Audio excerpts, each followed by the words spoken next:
యేసయ్య నామములో మీకందరికీ నా ప్రత్యేకమైన వందనాలు, స్తోత్రాలు. లైవ్లో వీక్షిస్తున్న బిడ్డలకు కూడా నా హృదయపూర్వకమైన వందనాలు తెలియజేస్తూ ఉన్నాను.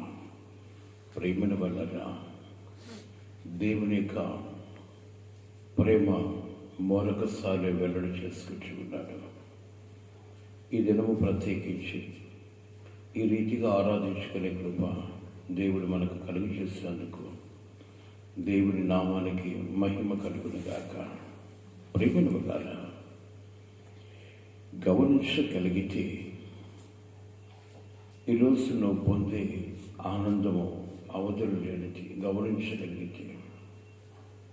కానీ మనిషి దేని పట్ల ఆనందిస్తున్నాడంటే ధనం పట్లను, లోకములో ఉన్న విషయాలను ఏవేవో ఆస్వాదించి ఆనందించడానికి ఇష్టపడతాడు. కానీ నిజమైన ఆనందం ఏంటి అనేది అర్థం కావట్లేదు. ఈరోజు ఏ కుటుంబంలో కూడా అసమాధానం చోటు చేసుకుంది, కానీ సమాధానం అనేది లేదు. సమాధానమే దేవుడు కోరుకుంటున్నాడు.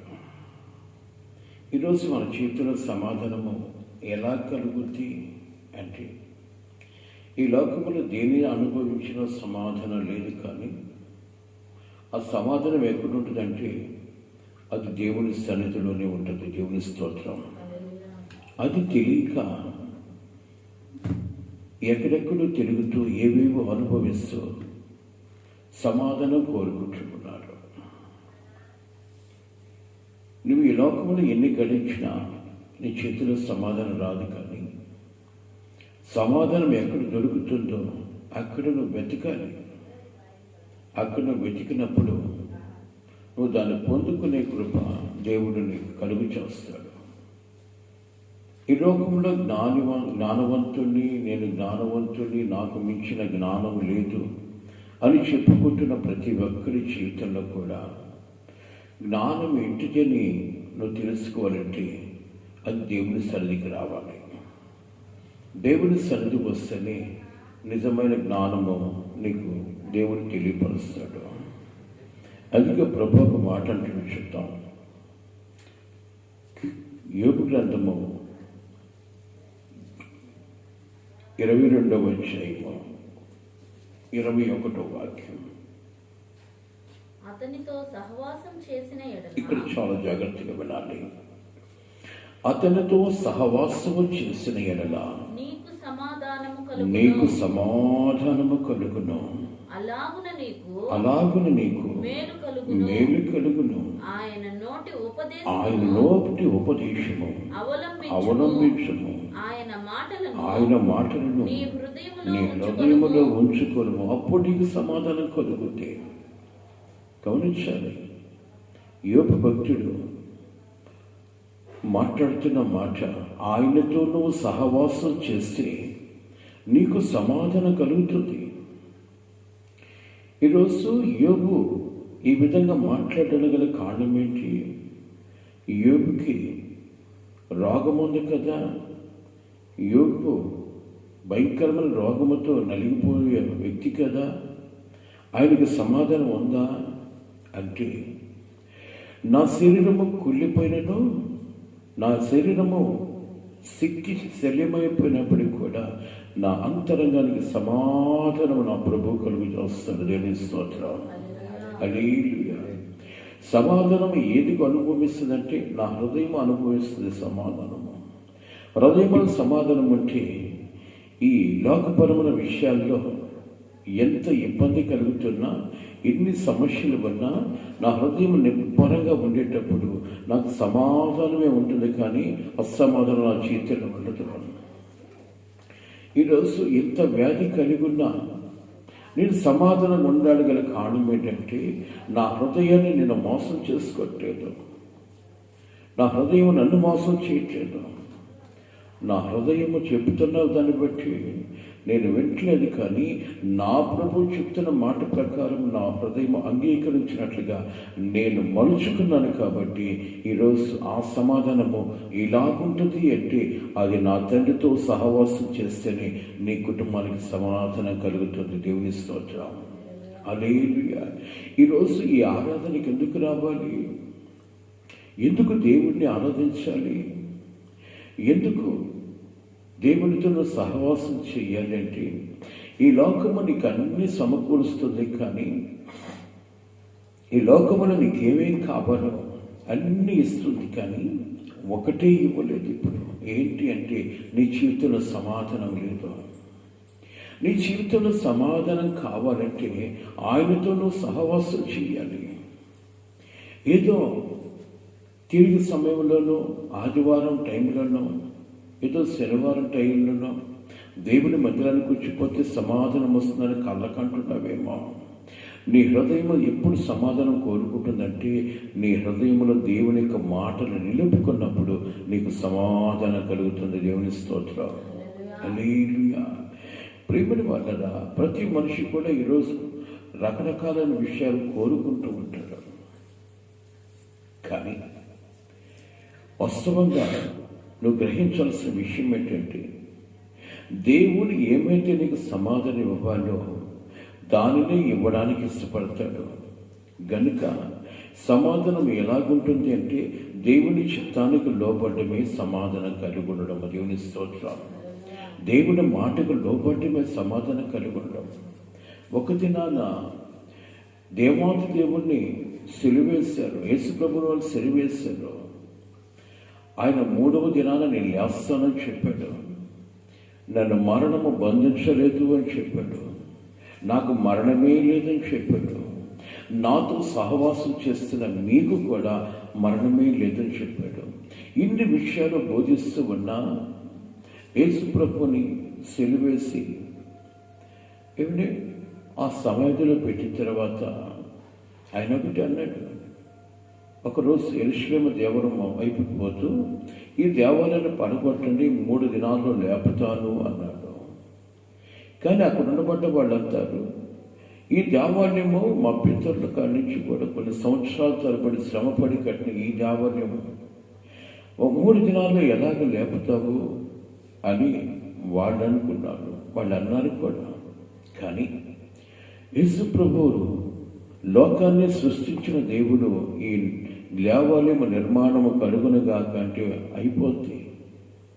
దేవుడు మాట్లాడే ప్రతి మాట ఆత్మీయ సహవాసమైంది, ఆత్మీయ సంబంధమైంది, కానీ లోక సంబంధమైంది కాదని గ్రహించక ఈ మందిరాన్ని ఎన్నో సంవత్సరాలు కడితే నువ్వు మటుకు ఇప్పటికే 3 రోజులు కట్టేస్తానంటున్నావు అంటే, దేవుడు మాట్లాడిన మందిరం మీదంటే నీవే ఆయన మందిరం. దేవుని స్తోత్రం. ఈ మందిరాన్ని పడగొడితే 3 దినాలకు లేపుతాను, కడుతాను అన్నాడు. ప్రేమల వల్ల యేసు ప్రభువుని పడగొట్టాలని ప్రయత్నాలు చేసిన అపవాది యేసుని పడగొట్టింది, కానీ 3వ దినాన మృత్యుంజయుడు లేచాడు. దేవుని స్తోత్రం. ప్రేమల వల్ల దీన్ని గ్రహించగలగాలి. నీ అంతరంగము సమాధానంతో నింపబడకపోతే ఈ లోకమును ఎంతనో సాధించినా, ఎంతనో అనుభవిస్తున్నా, ఎక్కడో తెలియని అసమాధానం బ్రతుకులో చోటు చేసుకుంటుంది. ఎప్పుడైతే దేవుని మాటలు నీ హృదయం అంతరంగంలో ఉంటాయో అప్పుడు నీకు సమాధానం కలుగుతుంది. ఈ శిష్యులు యేసు ప్రభువుని సిలువేసిన తర్వాత గలిలయ ప్రాంతానికి వెళ్ళి ఒక గదిలో వాళ్ళు మాట్లాడుకుంటూ ఉన్నారు. ఏ మనుషులు కూడా చరిత్రలో ఎక్కడ కూడా మనం చూడలేదు. 3వ దినాన లేస్తానని చెప్పాడు ఆయన. లేస్తాడా లేదా? ఒకడంటాడు, లేకపోతే ఎందుకు చెప్తాడు? ఆయన దేవుని కుమారుడు, ఆయన పరిశుద్ధుడు అంటాడు. అందరికన్నా కూడా తోమ అంటాడు, నేను మటుకు నమ్మను, నువ్వెన్ని చెప్పినా నేను నమ్మను, కానీ ఆయన గాయాలలో వేలు పెట్టి చూస్తే నేను నమ్ముతాను, నేను మటుకు నమ్మను అంటాడు. అంటే వాడి మధ్యలో ఏముంది ఇప్పుడు అంటే అసమాధానం. యేసు ప్రభుత్వం తిరుగుతున్నారు, కానీ కొన్ని జీవితాలు సమాధానం కోల్పోతూ ఉన్నాయి. ప్రార్థనా జీవితం కలిగి ఉన్నారు, కానీ కుటుంబంలో సమాధానం లేదు. ప్రార్థన మందిరానికి వచ్చి ప్రార్థించుకుంటారు, కానీ భార్య భర్తల మధ్య సమాధానం అనట్లేదు. మందిరానికి వస్తారు, ఏదో వాళ్ళకి కలిగింది దేవుని సన్నిధిలో ఇస్తారు, కానీ బిడ్డలకి తల్లిదండ్రులకి సమాధానం అనట్లేదు, సమాధానం కోల్పోతున్నారు. దీని గల కారణం ఏంటి అంటే దేవుని మాటలు వాడి జీవితంలో కార్యం చేయకపోవటం వల్ల వాడి జీవితంలో సమాధానం ఉండట్లేదు. మీరు కూడా యేసు ప్రభుతో తిరిగారే కానీ సమాధానం వాడి జీవితంలో లేదు. కనుకనే ఇలాగ మాట్లాడుకుంటూ ఉంటే నేనైతే నేను నమ్మను ఆయన లేస్తాడు అంటే. ఒకవేళ లేస్తే ఆయన గాయాలలో ఏలు పెట్టి చూస్తేనే కానీ నేను నమ్మను. ప్రేమిడి వల్లరా ఒక గదిలో లోపల తలుపు వేసుకుని వీళ్ళు మాట్లాడుకుంటూ ఉన్నారు. వెంటనే యేసు ప్రభువు వారు అక్కడ ప్రత్యక్షమైపోయాడు. ప్రత్యక్షమైపోయి ఆయన అంటున్న మాట్లాడి తెలుసా, మీకు సమాధానము కలుగునుగాక. దేవుని స్తోత్రం. ఈ లోకములో బ్రతుకుతున్న లోకం వైపు చూస్తూ బ్రతుకుతున్న ప్రతి వ్యక్తి జీవితంలో సమాధానం ఉండదు. ఈ లోకంతో బ్రతుకుతున్న నీవు, లోకములో తిరుగుతున్న నీవు లోకానుసారంగా బ్రతుకుతున్నవే కానీ ఈ లోకంలో జీవిస్తే నీకు సమాధానం రాదు. కానీ యేసు ప్రభుతో సహవాసం చేస్తే ఈ లోకంలో రాబో లోకంలో నీకు నాకు సమాధానం కలుగుతూ ఉంది. దేవుని స్తోత్రం. హల్లెలూయా. కాబట్టి ప్రియమైన వాళ్ళ చేతులు చూపిస్తూ ఉన్నారు. ఈరోజు పైశాచికమైన ఆనందమే కానీ శాశ్వతమైన ఆనందాన్ని ఈ లోకమునికి ఇవ్వలేదు. ఈరోజు సమాధానం కావాలని కాస్త సంతోషించాలని చెప్పేసి కొంతమంది సినిమాలకు వెళ్ళే వాళ్ళు ఉన్నారు, కొన్ని ఆడంబరాలు అనే విషయాలకు వెళ్ళే వాళ్ళు ఉన్నారు. ఆ కొద్దిసేపు నువ్వు లోకాన్ని మర్చిపోయి దానిలో లీనమైపోయి ఏదో కొంచెంసేపు ఆనందించవచ్చేమో కానీ తిరిగి నువ్వు బయటకు వచ్చిన తర్వాత ఈ 3 గంటలు నువ్వు అనుభవించే ఆనందము తర్వాత తిరిగి ఆ అసమాధానము నీ చేతిలో చోటు చేసుకుంటుంది. కానీ యేసు ప్రభుతో నువ్వు సహవాసం చేస్తే ఆ సమాధానం నేను విడిచిపెట్టి పోదు. దేవుని స్తోత్రం. అట్టి సమాధానము యేసు ప్రభు వారికి ఇవ్వాలని కోరుకుంటున్నాడు. ఒక ప్రాంతంలో యేసు ప్రభు వారు స్వస్థులుగా సంచరిస్తున్న దినాల్లో యేసు ప్రభు ఆ అమ్మాయి ప్రాంతంలో తిరుగుతున్నాడని చెప్పేసి అనేక మంది పరిగెత్తుతూ ఉన్నారు. మనకు తెలిసిన విషయమే. అనేక మంది పరిగెత్తుతూ ఉన్నారు. పరిగెత్తుతూ ఉంటే ఆ గ్రామంలో ఒక పెద్ద ఆయన, ఒక ధనవంతుడు, పేరు మోసిన వ్యక్తి, ఏంటి పరుగు కల కారణము అంటే అక్కడ నజరుడైన యేసు వచ్చున్నాడు, అందుకని వెళుతున్నామంటే ఆయన దగ్గరికి వెళితే ఏమిస్తాడు? ఆయన దగ్గరికి వెళితే ఏమిస్తాడు అంటే సమాధానం లేని వారికి సమాధానం ఇస్తాడు, ఆరోగ్యం లేని వారికి ఆరోగ్యాన్ని ఇస్తాడు, ఆశీర్వాదం నోచుకునే వారికి ఆశీర్వాదం ఇస్తాడు. ఏంటి శాశ్వత కాలం నుంచి ఉన్నవాడు అనువాడు అయినా విడవని రోగముతో ఎవరైతే నలిగిపోతున్నారో అట్టి వారికి రోగ నివృత్తి కలుగు చేసి ఆరోగ్యాన్నిచ్చే ఆయన ఆరోగ్య ప్రదాత అని ఆయన గురించి పదే చెప్తూ వెళుతూ ఉంటే చిన్న దగ్గర నుంచి పెద్దల వరకు కూడా రోగగ్రస్తులు, కొంచెవాళ్ళు, గుడ్డివాళ్ళు, ఆయా రకాలైన వారు ఆయన దగ్గరికి పరిగెత్తు ఉంటే ఆయనకు ఒక ఆలోచన కలిగింది.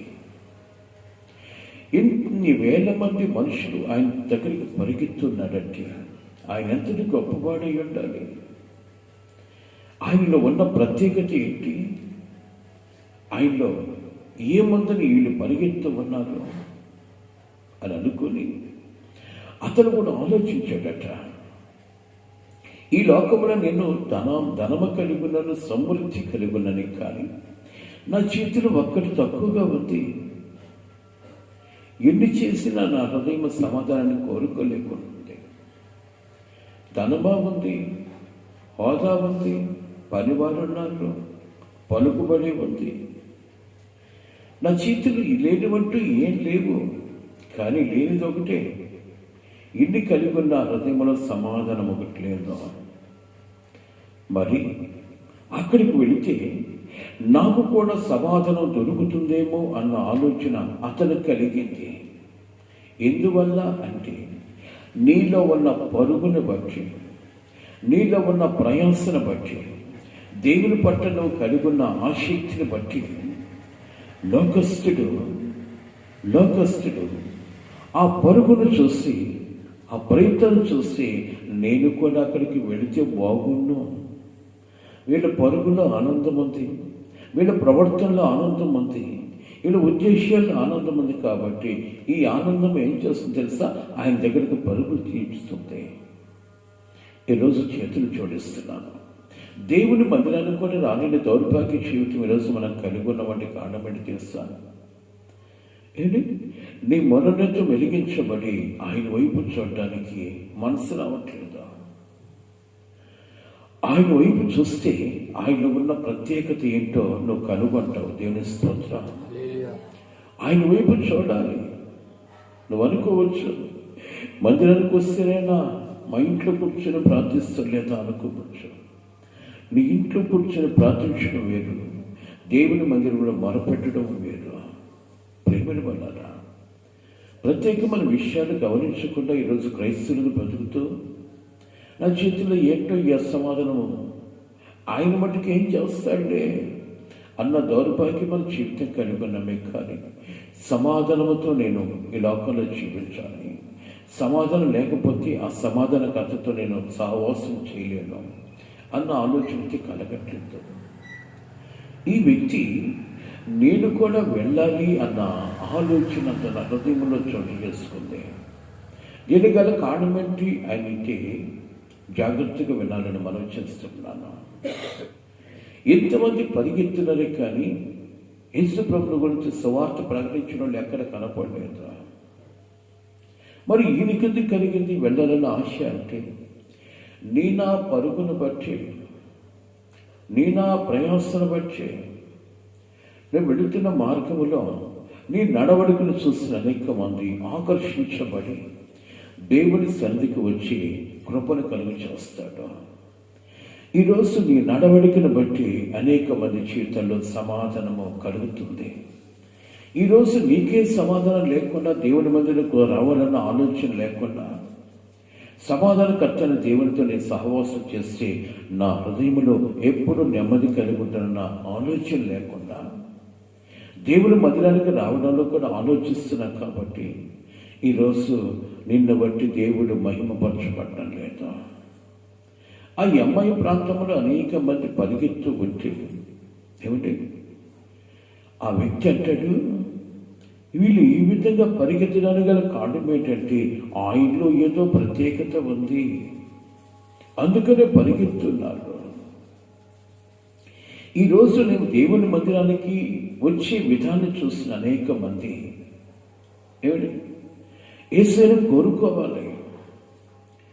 నీ నడవడిక యేసును కోరుకునేదిగా ఉండాలి. ఈరోజు ఎలాంటి దౌర్భాగ్య జీవితం కలిగి ఉన్నారు క్రైస్తవులు అంటే, ఒక ప్రక్క ఆరాధన జరుగుతున్న ఆరాధన జరిగే స్థలంలోకి రావడానికి ఇష్టపడటం లేదా? ఎందుకు అంటే లోకం ఇచ్చి తాత్కాలికమైన ఆనందాన్ని అనుభవించడానికి ఇష్టపడుతున్నారు, కానీ శాశ్వతమైన ఆనందము దేవునిలో ఉంది కనుక ఆయనతో సహవాసం చేస్తే ఏమంటే, ఆయనతో సహవాసం చేస్తే ఆయన ఎక్కడైతే ఉంటాడో అక్కడికి నన్ను తీసుకువెళ్తాడు. ఈ లోకములో ఆయనతో సహవాసం చేస్తే ఈ లోకములోనే కాదు కానీ రాబో లోకంలో కూడా నేను సమాధానము కలిగి ఉంటానన్న ఆలోచన ఈరోజు మన జీవితంలో కలగట్లేదు. ప్రేమను వలన యోబు అంటాడు, ఆయనతో సహవాసము చేసిన ఎడల నీకు సమాధానము కలుగును. చూడండి, ఈరోజు కట్టుకున్న భార్య వచ్చింది యోబు దగ్గరికి. భార్య అంటున్న మాట ఏంటో తెలుసా? అయ్యా, ఇరువురు ప్రార్థిద్దాం, మన హృదయాల్లో సమాధానము లేదేమో, దేవునితో సహవాసం దూరం అయిపోయిందేమో, ఇరువురు ప్రార్థించుకుందాం. దేవుడు అన్యాయస్తుడు కాదు కదా, మనం మర్చిపోవటానికి అన్యాయస్తుడు కాదు కదా. ప్రార్థించమని చెప్పవలసిన సహకారి అంటే యోబు భార్య. యేసయ్య అంటాడు, ఈమె ఎవర్రా అని ఆదాముని అడిగితే నాలో ఎముక నాలో మాంసము నారి అనబడును. ప్రియమైన వాళ్ళారా, ఈరోజు ఈ వ్యక్తి దేనికి తయారు చేసినట్టే నీకు సహవాసము, నీతో సహాయం చేసి సాటైన సహాయమే. కానీ ఏ సహాయం చేస్తుంది ఈ వ్యక్తి అంటే, యోబు దగ్గరికి వచ్చి తన భర్తతో అంటుంది, దేవుడికి ఏమన్నా చేసాము, ఈ రోగం వచ్చింది, దేవుడిని చూసి చచ్చిపోమంటుంది. అయితే ఈరోజు భార్య కొంతకాలంగా సహవాస జీవితం సహజీవనం చేసి వారు ఇరువురు ఏకశరీరుగా బ్రతికినప్పటికీ కూడా భర్తతో మాట్లాడే మాట ఎలాగుందంటే, దేవుణ్ణే దూషించి చచ్చిపోమన్న అసమ్మదము పలుకుతూ ఉంది భార్య కూడా. ప్రియమైన కానీ నా యేసయ్య అంటాడు, నాతో ఉంటే నీ హృదయముల సమాధానాన్ని విడిచిపెట్టిపోను. దేవుని స్తోత్రం. నీ ఇంట్లో నీ భార్య నీ భర్త నీ బిడ్డలో నీకు సమాధానం లేకుండా చేయవచ్చు, కానీ నాతోనూ సహవాసం చేస్తే నీకు సమాధానం కలుగుతుంది. చూడండి ప్రియమైన వాళ్ళరా, ఈరోజు ఈ వ్యక్తి కూడా అంత ఆస్తి కలిగి కూడా సమాధానం లేదు. సమాధానం కోరుకొని వాడితో కూడా ఈయన కూడా పరిగెత్తాడు. ఈ మాట జాగ్రత్తగా వినగలిగితే మీకందరికీ వందనాలు. ఈ వ్యక్తి ఆసక్తి కలిగడానికి గల కారణం ఏంటి అంటే, ఆ టైంలో ఆయన సువార్త చేసిన వాళ్ళు ఎవరు లేరు. యేసుప్రభు యొక్క గుణాతిశయాల గురించి తెలియపరిచిన వాళ్ళు ఎవరు లేరు. కానీ వీళ్ళ పరుగులో ఒక ప్రత్యేకత కనబడుతూ ఉంది. దేవుని స్తోత్రం. ఈరోజు నీ దేవుని మందిరంకి వచ్చే విధానంలో ఎదుటివాడు ఆకర్షించబడాలి. నీవు పరిగెత్తుతున్న పరుగును బట్టి దేవుడు మహిమపరచబడాలి. ఈరోజు సువార్త ప్రకటిస్తే ఎవరు వినరండి. నీలో ఉన్న హృదయములో గూడు కట్టుకున్న ఆసక్తిని బట్టి దేవుడు మహిమపరచబడతాడు. అనేక మంది ఆయన కొనియాడుతారు. కాబట్టి ప్రేమల వల్ల ఈరోజు క్రైస్తవుడిగా బ్రతుకుతున్న నీ జీవితంలో కావాల్సింది ఏంటి అంటే, దేవునితో సహవాసం చేసే జీవితం. యేసుప్రభుని గురించి ప్రకటన చేయడం గొప్పతనం కాదండి. ఒక విశ్వాసి కూడా ప్రకటిస్తాడు, బోధకుడే కాదండి. విన్న మాటలు ఎదుటివాడికి చెప్పడంలో పెద్ద గొప్పేం కాదండి. ఆ మాట ప్రకారము బ్రతకగలిగిన వాడు సమాధానంతో నింపబడతాడు. దేవుని స్తోత్రం. దేనికి కలవరపడ్డావు, దేనికి చెడియడు, ఎందుకో తెలుసా? నేను సహవాసం చేస్తున్నది లోక రక్షకునితో గనక నాకు అసమాధానం ఎందుకు, దాని గురించి ఆలోచించాల్సిన అవసరం కూడా నాకు లేదు అని ఆ వ్యక్తి ప్రభుని గురించి మహిమపరుస్తాడు. ఈరోజు ఎవరితో సహవాసం చేసిన లోకపరంగా నీ హృదయమును గూడి కట్టుకున్న అసమాధానము తొలగిపోదు. కానీ నా యేసయ్యతో సహవాసం చేస్తే అంటాడు. చూద్దామా 23వ వాక్యం. సర్వశక్తిని వైపు నువ్వు తిరిగిన ఎడల ఎవరి వైపు తిరుగుతున్నావు? ఈరోజు నిద్రలేసి లోకం వైపు తిరుగుతున్నావే, కానీ దేవుడి వైపు తిరగట్లేదు. నా దేవుడు నా వైపు తిరిగితే నేను అనుకున్న ప్రతి కార్యము సఫలం చేయబడుతుందన్న ఆలోచన ఉందా? ప్రార్థించడము దేవుని వైపు తిరగడం కాదు. ఏమండి, మొరపెట్టడం గొప్పతనం కాదు. కానీ నీ అంతరంగము మారి నూతనపరచబడి నీ హృదయమున దేవుణ్ణి ఎప్పుడైతే నిలుపుకుంటావో, ఏమండి, అప్పుడు నీ గుడారము నుండి దుర్మార్గతలు దూరముగా తొలగించుకునేలా నీవు అభివృద్ధి పొందుతావు. దేని స్తోత్రం. సర్వశక్తిమంతుని వైపు నువ్వు తిరిగి నీ అంతరంగములో ఉన్న ఆలోచన యావత్తు తొలగించి, నీ అంతరంగమును గూడు కట్టుకున్న అసమాధానం తొలగించి, ఏమిటి, నీ దుర్మార్గతని తొలగించుకొని, దుర్మార్గత అంటే ఏంటి? దేవుని గురించి పరిపూర్ణమైన అవగాహన కలిగి జీవించకపోవడమే దుర్మార్గత. లోక రక్షకుడు నీ కొరకు తన ప్రాణం పెట్టి తన విలువైన రక్తాన్ని కార్చి నిన్ను కాపాడుకున్నాడని అది తెలిసి దేవునికి నమ్మకంగా బ్రతకకపోవడమే దుర్మార్గత. దేవుడిచ్చిన ఆయా సమయాలలో దేవుణ్ణి ఆరాధించకపోవడమే దుర్మార్గత.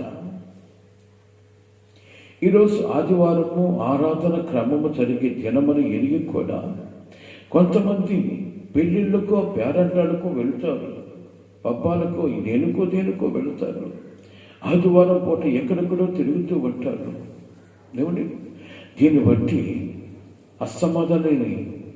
సమాధానం కోల్పోవడమే కదా. ప్రేమల వల్ల దేవునితో సహవాసము చేసిన వాని హృదయంలో దుర్మార్గత తొలగించబడుకుంటే, ఆ దుర్మార్గత తొలగించుకుంటే నీ జీవితం సమాధానము కోరుకుంటుంది. దేవుని స్తోత్రం. హల్లెలూయా. ప్రేమల వల్ల ఒక చిన్న మాట చెప్పిన, యేసు ప్రభు 3వ దినాన లేస్తానని చెప్పిన తర్వాత కొంతమంది స్త్రీలు సుగంధ ద్రవ్యాలు చేసుకొని ఇంకనూ తెల్లవారకు మునిపి యేసు ప్రభు దగ్గరికి వెళ్ళాడు. ఎందుకు వెళ్ళినట్టు? ఆయనకి ఈ సుగంధ ద్రవ్యాలు పొయ్యాలని వెళ్ళాడు. అక్కడికి వెళ్ళేటప్పటికీ మనకు ఈ బండెవులు తొలగిస్తారు. ఏమండి, క్రైస్తవునికి మనస్తత్వాలు ఎలాగోనే ఒకసారి ఆలోచించాలి. అంతగా దేవుని వైపు చూసి యేసు ప్రభుని చూస్తూ, ఆయన పడిన బాధలు చూస్తూ, ఆయన రక్తము కార్చిన విధానం చూసి, అనేక అద్భుతాలు చూసిన వీళ్ళ జీవితంలో ఏముందో తెలుసా? ఆయన 3వ దినాన లేస్తాడు అని ఎరిగిన వీరు అక్కడికి వెళుతూ వాళ్ళు అనుకున్న మాటలు తెలుసా? మన కొరకు ఆ బండను ఎవరు తొలగిస్తారు అంటే వీళ్ళ జీవితంలో ఏముంది? ఎక్కడో తెలియని అసమాధానం జీవితంలో ఉంది. గమనించాలి. వీళ్ళు ఎందుకు వెళ్ళారంటే యేసు ప్రభుకి ద్రవ్యాలు పొయ్యారు, సుగంధ ద్రవ్యాలు పొయ్యారని చెప్పి వెళ్ళారు. వెళుతూ వ్యర్థమైన మాట మాట్లాడుతున్నారు. మన కొరకు ఆ బండని ఎవరు తొలగిస్తారు? నేనైతే ఒక మాట అంటాను, ఆ బండ తొలగించడం పెద్ద లెక్క కాదు, కానీ నీ అంతరంగంలో ఉన్న బండను తొలగించుకుంటే దేవునితో నీ సహవాసం బలంగా ఉంటుంది. ఏంటి అంతరంగంలో బండ అంటే? అవిశ్వాసం అనే బండ. ఈ అవిశ్వాసమే నీ జీవితంలో యేసు ప్రభుకి నీకు ఒక బలమైన బండ. అది తొలగించుకోవాలి ముందు. సో అక్కడికి వెళ్ళారు. వెళ్ళేటప్పటికి బండ తొలగించబడింది. లోపలికి వెళ్ళి చూస్తే ఆయనకు చుట్టుపడ్డ నార బట్టలు అక్కడ పడి ఉన్నాయి, కానీ ఆయన కనపడలేదు. ఆ బండను తొలగించబడ్డ ఆ బండ మీద ఒక వ్యక్తి కూర్చున్నట్టుగా కనబడుతూ ఉంటే అక్కడికి వెళ్ళి, అయ్యా, మా బోధకుని నజరుడిని యేసుని ఏమయ్యాడు, ఎవరెత్తికెళ్ళాడు, ఎక్కడ పెట్టాడు, కాస్త చెప్పండి అడుగుతున్నారు. చూడండి, ఆయన 3వ దినాలు లేస్తానని విశ్వాసంతో వచ్చిన వీళ్ళు అక్కడ ఆయన కనబడకపోయేటప్పటికి వీడి జీవితాలు యావత్తు హృదయం నిండా ఏమైపోతే అసమాధానం చోటు చేసుకొని అక్కడ కూర్చున్న వ్యక్తిని తోటమాలి అనుకుంటూ, అయ్యా, మా బోధకుని మీరేమన్నా తీసుకెళ్ళారా, ఏమైపోయాడే కాస్త చెప్పండి అని అడుగుతూ ఉన్నాడు. చూడండి ప్రేమని బాగా ఈరోజు ఇంతటి ఆలోచన హృదయంలో ఉంది. అందుకే అంటాడు, మీ హృదయముల నుంచి దుర్మార్గతను తొలగించుకుని అలా. దుర్మార్గత అంటే ఏంటి? అవిశ్వాసముతో దేవుని ఆరాధించడమే దుర్మార్గత. అందుకని అంటాడు కదా భక్తుడైన పౌలు, విశ్వాసము లేకుండా దేవునికి ఇష్టడై ఉండటం అసాధ్యం. ఆయన ఉన్నాడు, ఆయన మృత్యుం చేయడం, ఆయన మరణపు మనుని విడిచినవాడు, మరణం ఆయన బంధించలేదు అన్న ఆలోచన ప్రతి నువ్వు కలిగి ఉంటావు, నీ జీవితం సమాధానముతో నింపబడుతూ ఉంది. దేవుని స్తోత్రం. ఇక్కడ అంటాడు, అయ్యా, నజరుడైన యేసుని మీరేమైనా ఎత్తుకెళ్ళేదేంటి? చూడండి, వాళ్ళు అనుకున్న తీర్మానము అక్కడికి వచ్చి మర్చిపోయారు. వాళ్ళ హృదయం అంతా కలవరంతో నింపబడింది. వెంటనే ఆ కూర్చున్న ఆయన అంటాడు, కూర్చుని ఆయన అంటాడు, మరియా మరియా. చూడండి, వెంటనే ఏమంటుంది, ఆ స్వరము విన్న తర్వాత రబ్బూని రబ్బూని. వాళ్ళరా, ఈ పదము పలుకుతూ ఉంటే నీ అంతరంగములో ఎలాంటి కదలికి వస్తుందో తెలియదు, కానీ ఆ సజీవులైన దేవుడు ఈరోజు నీతో మాట్లాడుతూ ఉన్నాడు. నీ అంతరంగము చనిపోయింది, నీ హృదయము చనిపోయింది. ఎందుకో తెలుసా?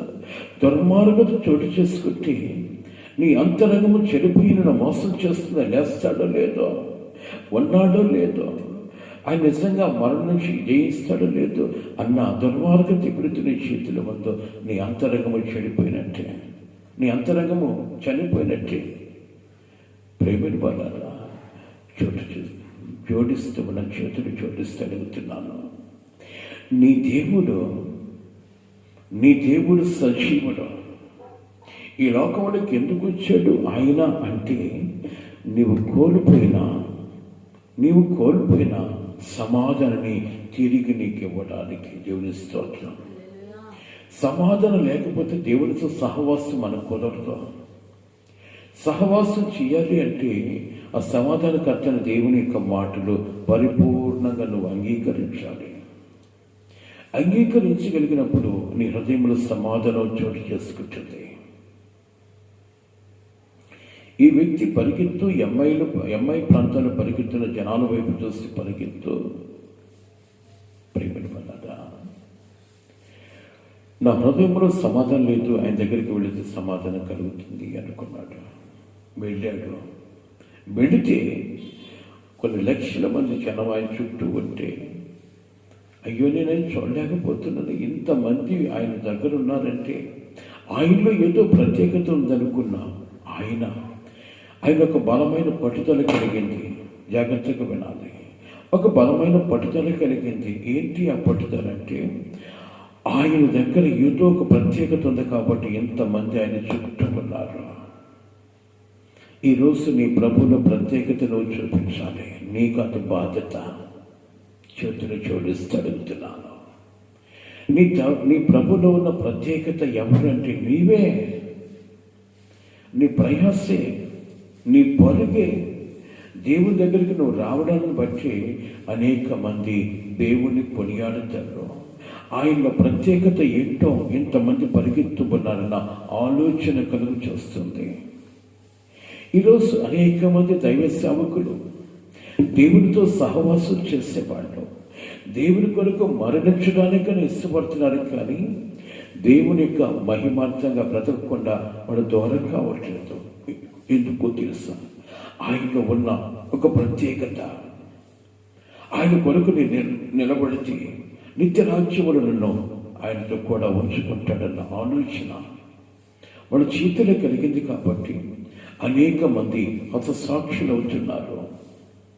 ఈ హతసాక్షుల వైపు చూసినప్పుడు అనేక మంది కరుడు కట్టిన హృదయం కలిగిన వారు కూడా దేవుని కొరకు వీళ్ళు త్యాగం చేయడం ఏంటి అంటే, ఆ త్యాగము యుగాలు దేవుని కుడి పార్శ్వన కూర్చోబెట్టగలిగిన సమాధానం మన చేతుల్లో కలుగు చేస్తుందని వీళ్ళ యొక్క స్థితిని బట్టి తెలుసుకుంటారు.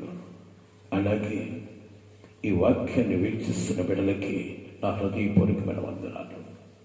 నీవు దేవుని మందిరానికి రావడం గొప్ప కాదు, కానీ నీ యొక్క ప్రయాస 10 మందిని కదిలించాలి. నీ పరుగు నీ ప్రభువుని చేరుకునే ఆసక్తి ఎదుటివారికి కలుగు చేయాలి. ఈరోజు నీవే అసమాధానముతో బ్రతుకుతూ, నీవే సమాధానం లేకుండా దేవుని మందిరానికి ఏదో నీ ఇష్టం వచ్చిన సమయాల్లో వచ్చి దేవుణ్ణి ఆరాధిస్తూ ఉంటే ఏమిటి? ఆయనకి మహిమకరము కాదు ఇది. ఆయనతో నువ్వు సహవాసం చేసి ఆయన మాటకు లోబడి ఆయన కొరకు పరిగెత్తు ఉంటే ఈ పరుగు 10 మందిని కదిలిస్తూ ఉంది, 10 మందిని నడిపిస్తూ ఉంది. గనుక ప్రతి బిడ్డ ఎంఐ ప్రాంతంలో పరిగెత్తున్న అనేక మంది ఈ వ్యక్తిలో ఒక ఆకర్షణ కలుగు చేసింది, ఒక ఆలోచన కలుగు చేసింది. ఈ వ్యక్తి కనుక వెళ్ళాడు, వీలు కాలేదు. ఆ చొరవ చూసుకోవచ్చు అనుకున్న ఆలోచన అయితే లేదు, కానీ ఒక ప్రత్యేకమైన ఆలోచన హృదయంలో కూటు కట్టుకుని ఏది ఏమైనప్పటికీ కూడా ఆయన్ని చూడకుండా నేను వెళ్ళకూడదు. దేవుని స్తోత్రం. ఆయన చూడకుండా వెళ్ళకూడదన్న ఆలోచన ప్రతి కలిగిందో ఆలోచనకర్త అయిన దేవుడు ఆ వ్యక్తి ఆలోచన చూసి అంతమందిలో ఉన్న ఆయన ఒక్కడైనా ఈయన దగ్గరకు పరిగెత్తాడు. ఎందుకో తెలుసా ప్రేమని బాలరా, ఎవరైతే ఆయన కోరుకుంటారో, ఎవరైతే ఆయన మాటలకు లోబడతారో, ఎవరైతే ఆయన సహవాసం చేయాలని కోరుకుంటాడో అట్టి వారికి చేరువులోకి చేయి దేవుడు మన యేసయ్య. దేవుని స్తోత్రం. అట్టి వారి చేతిలోకి వచ్చే దేవుడు అక్కడికి వచ్చి చెట్టు వైపు చూస్తే అంటాడు, జకయ్య త్వరగా దిగిరా, నేను నీ ఇంట ఉండవలసినది. అందరూ అసభ్యకరంగా అతని గురించి మాట్లాడుకుంటుంటే యేసయ్యకు మాట అంటాడు, ఇతడును అబ్రహాము కుమారుడే. దేవుని స్తోత్రం. హల్లెలూయా. ఇతడును అబ్రహాము కుమారుడే. ఎందుకో తెలుసా, మనసు మారి నూతనపరచబడి తన మనసులో ఉన్న దుర్మార్గతను తొలగించుకొని నా మాట కొరకు ఎదురు చూస్తున్న వాడు అబ్రహాము కుమారుడే అంటాడు. అట్టి వాడు అంతరంగంలో సమాధానం ఉంటుంది. దేవుని స్తోత్రం. గనుక దేవుని బిడ్డ, ఈరోజు నువ్వు ఎన్నెన్నో కలిగి ఉండొచ్చు, ఎంతో హోదాను కలిగి ఉండొచ్చు, మంచి ఏమంటే ఒక ఆధిపత్యంలో కలిగి ఉండొచ్చు, అందచందాలు కలిగి ఉండొచ్చు, మంచి ఉద్యోగాలు కలిగి ఉండొచ్చు, గొప్ప వ్యక్తిని ఉండొచ్చు. కానీ ఎంత ఈ లోకంలో నువ్వు గడించినా నీ అంతరంగంలో ఎక్కడో తెలియని అసమాధానం చేతిలో చోటు చేసుకుంటుంది. ఆ అసమాధానం తొలగించుకున్నప్పుడు నీవు ఈ లోకములో నిబ్బరంగా బ్రతికి ఈ లోకాన్ని విడిచినప్పుడు దేవుని సన్నిధిలో కూడా ఆ సమాధాన రాజ్యముల నివాసము యుగ యుగాలు ప్రభుతో కూడా ఉండే కృప దేవుడిని కలుగు చేస్తాడు. గనుక దేవుని బిడ్డ, ఏ స్థితి కలిగి ఉన్నావో ఆలోచించాలి, ఎలాంటి మనసు కలిగి ఉన్నావో ఆలోచించాలి. ఒక్కసారి నువ్వు పరిశోధించుకోవాలి. ఒక మాట చెప్పి సమయాన్ని ముగిస్తాను. యేసయ్యకు మాట అంటాడు, నన్ను వెంబడింపగోరు వాడెవడో తను తాను ఉపేక్షించుకొని తమ సిలువనెత్తుకొని నన్ను వెంబడిస్తే అట్టి వాడు సమాధానముతో నింపబడతాడు. దేవుని స్తోత్రం. నన్ను వెంబడించాలంటే ఏదో వచ్చామో ఏదో వెళ్ళామంటే కుదరదు. ఉపేక్ష కావాలి, ఉపేక్షించుకోవాలి. ఏంటి ఉపేక్ష అంటే, నీ అంతరంగమును గూడు కట్టుకొని నిన్ను ఆవేదనకు గురి చేస్తున్న దుర్మార్గతను తొలగించుకోవాలన్న ఆలోచన కలిగి ఉంటే నీ దుర్మార్గత నిన్ను విడిచి దూరం పారిపోతుంది. అప్పుడు సమాధానకర్త దేవునితో సహవాసము చేసే కృప నీకు నాకు కలుగు చేస్తాడు. గనుక ప్రియమైన వారారా, ఈరోజు ప్రత్యేకించి మరొకసారి చేతులు జోడించి వందనాలు పెడుతున్నాను. నా ప్రభు మన దేవుడు మహిమపరచబడాలంటే దీనికి కారణం మనమే. ఈరోజు వాక్యం వింటున్న నీవే. ఈరోజు దేవుని మహిమార్థంగా నిలబడాల్సి నీవే. అసంతృప్తితోనూ అసమాధానంతోనూ నీ ఇష్టానుసారంగా ప్రవర్తిస్తూ ఏదో ఆరాధన క్రమంలో వచ్చి కొంచెం అలాగ కూర్చోడం గొప్పతనం కాదు, కానీ నీ మనసు ఎప్పుడైతే దేవుని పట్ల, దేవుని మందిరం పట్ల ఆసక్తి కలిగి ఉంటుందో ఈ ఆసక్తి నిన్ను పరుగు తీయించి కృప దయచేస్తుంది.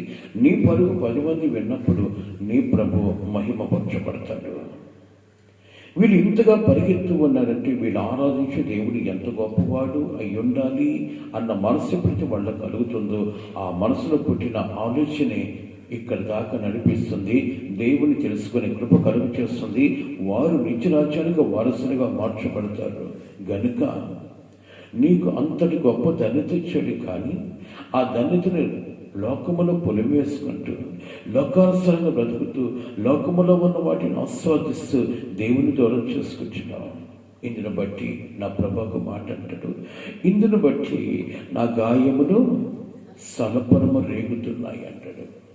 ఆయన గాయాలు ఒక్కసారి వారు గాయం చేస్తారు రోమారాజ్యంలో. ఈరోజు నా ప్రవర్తన బట్టి ప్రతిరోజు ఆయన గాయముల్లో ఏడు పెడుతూ ఉన్నాం. గాయాలు సరపరము రేకే స్థితి నన్ను బట్టి కలుగుతూ ఉంది. ఎందుకో తెలుసా, నీ అంతరంగమును చోటు చేసుకున్న దుర్మార్గం తొలగించుకోకుండా నేను క్రైస్తవుని లోకానికి చాటుకుంటున్నాను. నీవు చెప్తే నీ క్రైస్తత్వం నిలబడదు, కానీ నీ ప్రవర్తన చెప్పాలి క్రైస్తత్వం అని. నీ పరుగు చెప్పాలి నేను క్రైస్తవుని అని. ఆ పరుగును బట్టి 10 మంది నా దేవుని దగ్గరికి రావాలి, నా దేవుడు మహిమపరచబడాలి. అట్టి కృప దేవుడు నీ కలుగు చేయను కాక. కడుముద్దామా. సత్యస్వరూపమైన దేవ, సమాధానకు కర్తవ్యమైన వాడు ఆమెకి స్తోత్రాలు. మా హృదయంలో సమాధానము తొలగించి అసమాధానము చోటు చేసుకొని సమాధానకర్తన నీ వైపు చూడకుండా బ్రతికి అయ్యా దౌర్భాగ్యమైన జీవితాన్ని అపవాది మన చేతులు కలుగు చేస్తూ ఉండగా మీ వైపు చూసి మీ స్థితిగతి ఎరిగి మీతో సహవాసము చేసి మేము సమాధానము తినిపడే కృప మాకు కలుగు చేయండి ప్రభా.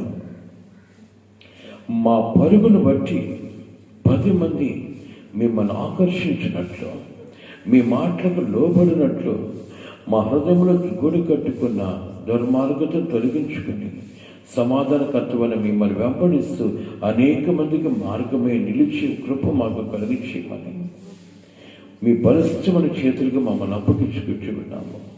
యేసయ్యా, మా ద్వారా మీరు మహిమపరచబడాలి, కానీ మా ద్వారా మీ నామము దూషింపబడకూడదయ్యా. మా ద్వారా మీ నామము రాయా లోకములో మహిమపరచబడుతూ ఆ నామం ఎరిగిన మా ద్వారా అనేక మంది మిమ్మల్ని తెలుసుకున్నట్లు కృప చూపించమని మమ్మల్ని ప్రత్యేకించి మీ చేతులకు అప్పగించుకుంటున్నాము. ఈ వాక్యాన్ని వింటున్న ప్రతి ఒక్క బిడ్డ కూడా ప్రభా పరిపూర్ణతలోనికి నడిపించబడి ప్రభా మీకు ప్రేమైన పాత్రలుగా ఉండే కృప దయచేయమని ప్రతి బిడ్డ హృదయములకు పరుగును కలుగు చేసి ఆ పరుగును బట్టి 10 మంది మిమ్మల్ని ఆకర్షించి కృపను కలుగు చేసి మా యొక్క ప్రయాసకు దిగిన ప్రతిఫలము పరలోకమును మేము పొందినట్లు మా ప్రయాసను బలపరిచి మిమ్మల్ని మహిమపరిచి కృప మాకందరికీ కలుగు చేయమని ఘనత మహిమ ప్రభావములు మీకు చెల్లిస్తూ మన ప్రభువును రక్షకుడిని యేసుక్రీస్తు నామమును పాదాలు పట్టుకుని గోచారుకొని బ్రతిలాడుకుంటున్నాను తండ్రి. ఆశీర్వాదము మన పరమ తండ్రి దేవుని ప్రేమ, కుమారుడని యేసుక్రీస్తు వారి కృప, పరిశుద్ధాత్మ దేవుని యొక్క సన్నిధి సహవాసమైన కాపుదల ఇప్పుడు ఎల్లప్పుడూ సదాకాలము సకల పరిశుద్ధులకును కూడి వచ్చిన మనకందరికను ఆయన కృపా కనికరము తోడుగా ఉంచి ఆయన రాకడికి సిద్ధపరచునుగాక. ఆమేన్. హల్లెలూయా. ప్రభు నామములో మీ అందరికీ నా హృదయపూర్వక వందనాలు.